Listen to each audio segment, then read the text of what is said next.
Ce jour-là, cet étudiant ivoirien n'aurait pas dû monter dans ce bus, car sa vie ne sera plus comme avant. Les histoires du baobab d'Afrique. C'était une matinée calme à Abidjan, la chaleur de la nuit encore présente dans l'air doux du matin. Le soleil venait tout juste de se lever, et le ciel bleu pur de l'Afrique semblait prometteur d'une journée sans nuages. Yao, un jeune homme de 25 ans, se réveilla tôt ce jour-là, comme d'habitude. Son examen à l'université approchait et il voulait réviser avant de partir. Il prit son petit déjeuner rapidement, en s'assurant de ne pas perdre de temps, car il savait que le trajet jusqu'à l'université pouvait parfois être imprévisible. Il se leva et se dirigea vers la porte. Avant de sortir, il jeta un dernier coup d'œil à son appartement. Tout était comme d'habitude.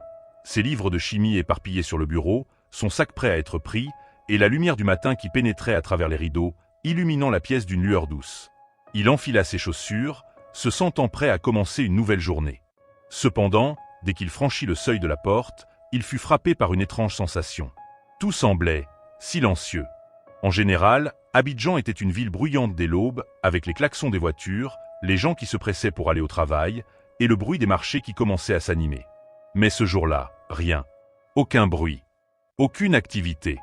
L'air semblait figé, presque comme si le temps s'était arrêté. Intrigué, Yao décida de marcher un peu pour vérifier ce qui se passait.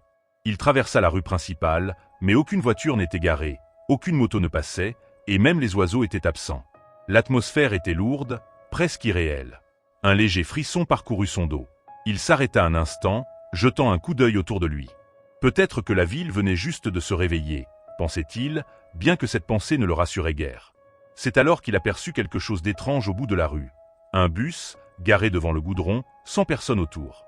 C'était un vieux bus, un modèle qui semblait avoir vécu des décennies. Yao se frotte les yeux, se demandant s'il ne faisait pas erreur. Mais non. Le bus était bien là, immobile, sans aucune trace de vie à l'intérieur. Il se rapprocha lentement, hésitant. Pourquoi ce bus était-il là, à une heure aussi matinale, sans aucun autre véhicule en vue? En s'approchant du véhicule, Yao remarqua que les vitres étaient teintées, rendant difficile de distinguer les passagers à l'intérieur. Mais il y avait quelque chose de dérangeant dans l'ambiance autour du bus. Une impression de malaise qu'il ne pouvait expliquer. Son cœur s'accéléra légèrement. Tout à coup, la porte du bus s'ouvrit d'un coup sec, et un homme chauve apparut derrière le volant. Il leva les yeux, regarda Yao sans dire un mot, mais lui fit un signe de la main, lui intimant de monter. Ce geste fut presque hypnotique. L'homme souriait, un sourire étrange, comme si tout ce qui se passait était normal, mais ce sourire n'apportait aucune chaleur. C'était un sourire énigmatique, mystérieux, presque menaçant.